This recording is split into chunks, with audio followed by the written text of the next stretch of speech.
Okay, so we touched on clean and unclean foods, but there's also a state where we as a people are clean and unclean to the Most High. And I've never heard that be told to me by so-called Christians in these so-called Christian church houses. So I just wanted to touch on it a little bit, and I'm going to be reading from a passage that I created, a pamphlet that I created a while back. So just bear with me. Listen. I hope it doesn't get too stale when you hear me reading. But here goes. It says, "The Most High, as you will learn as you further in your studies and in your quest for knowledge, is very partial to order.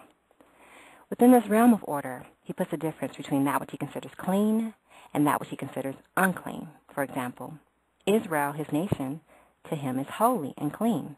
The Gentiles, who are without his laws and therefore are without order, to him are unclean." And yes, I did say Gentiles because the understanding that I've come to now is that the true Hebrew Israelites are the so-called blacks, the so-called Latinos, and the so-called Native Americans. You are not Gentiles.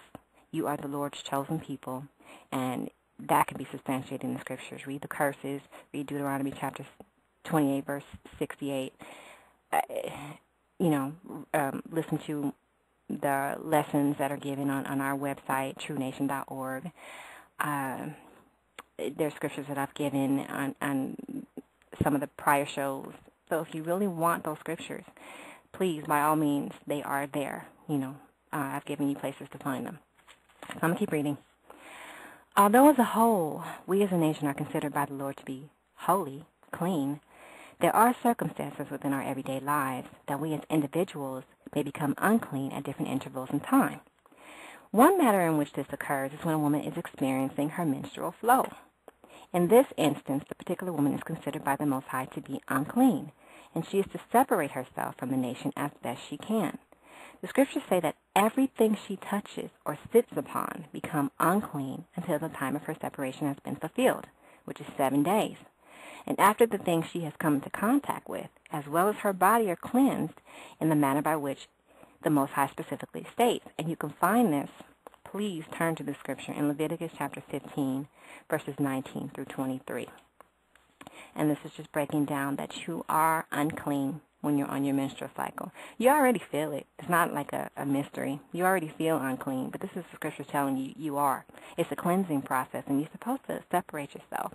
You're supposed to kind of just be in like meditation mode, and it's not a bad thing. It's like a purification process. Your body every month goes through a purification process, where you're being cleansed. But you have to realize that what the Most High says is the truth, that everything you sit on is unclean, and you got to wash it. Even if you don't see anything, you don't see any physical thing, he still tells you you're supposed to wash it with soap and water. Everywhere you sit, everything you touch, to him it's unclean. For no other reason, because he said so. Okay, so just read it. How many of us actually go through those motions and, separate ourselves and limit where we sit and interact? I know it's not the easiest thing to do, because yes, we do have to go to work. Yes, we do have to attend to certain things that are beyond our control. But how hard do you try to separate yourself? Because that's what scriptures say to do, And after your 7 days of purifying, you're supposed to wash everything with soap and water. Everything. Where you sat, the clothes you were wearing, everything is supposed to be washed. But how many of us do that? So I just wanted to bring out these scriptures just to, again, be food for thought. If you're not doing it, start. If you've never heard this, then listen, and then read it again. I'm going to keep reading. "A woman also becomes unclean after childbirth. The Lord gives the woman a period of separation that is determined by the sex of the child. If a mother gives birth to a man-child, she is to separate herself for a period of 40 days. Giving birth to a female child requires a woman to separate herself for a period of 80 days. Now, again, that separation, you're supposed to be aloof. You're supposed to be off, away from everybody else, and it can't be a bad thing. You could definitely use that time to bond with your child.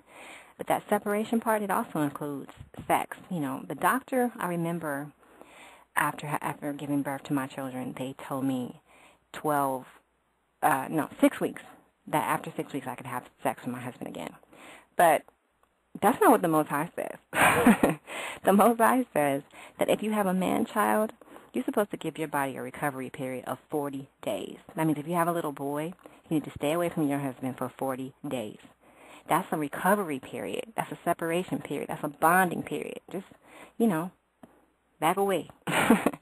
If you give birth to a little girl, the Most High says your separation period is 80 days. So if the doctor's telling you 6 weeks, no, for whatever reason, your body might possibly need more healing. Maybe you do, in fact, carry a girl child different. I can't really say I know or that I have the full understanding of that. All I know is what I've been told, and the Most High said, separate yourself for 80 days. So, therefore, I did it, and I will do it if I ever get pregnant again. Hey, 80 days for a girl, 40 days for a boy, okay? And so how many of us do that? We listen to what our doctors say, but our doctor's wrong. So come back to the scriptures. Do what thus saith the Lord. And, I'm just bringing it out because maybe you never heard it before. But this is about, are you virtuous? Are you really doing what you were told to do?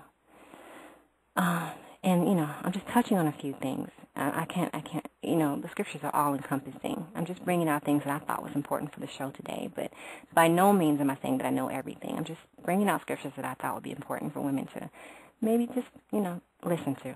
Again, food for thought.